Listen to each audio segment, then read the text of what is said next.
Looking to find out the door key code on your 2026 F-150? Great news, I'm here to help you. My name is Jason Gillette. I make vehicle tutorials, walkarounds, reviews, and do all kinds of fun stuff automotive. And they brought back the door key code for 2026 on the F-150, which is awesome. Now, what we need to do is we first need both keys. If you do not have both keys, just stop right now because we aren't going to do this. But if you do have them both, this is going to be super simple. So let's assume you have this configuration. This is the most common configuration where we have a console in the middle. And you can see I've already taken this out. So what this is right here, is used to be sitting in here like that one.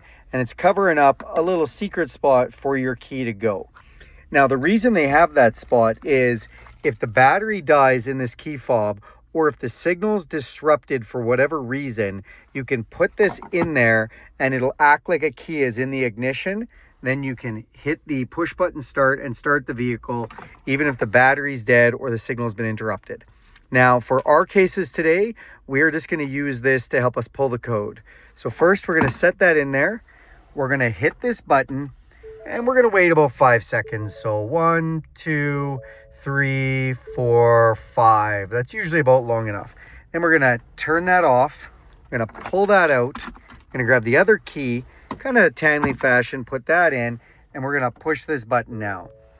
And we are going to just wait. And as we wait here, you are going to see this code come up. So you can see it right there.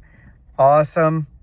And that is how it is done. So thanks a lot for watching this video, you guys. Do me a huge favor and click subscribe to this channel. If you like this video, give it a big thumbs up. If you have any questions about this video or want to see any other content like this, throw that in the comments section. And if you want to see more content like this, go ahead and hit that bell icon. You'll be notified every time I make a video. Thanks and have a great day.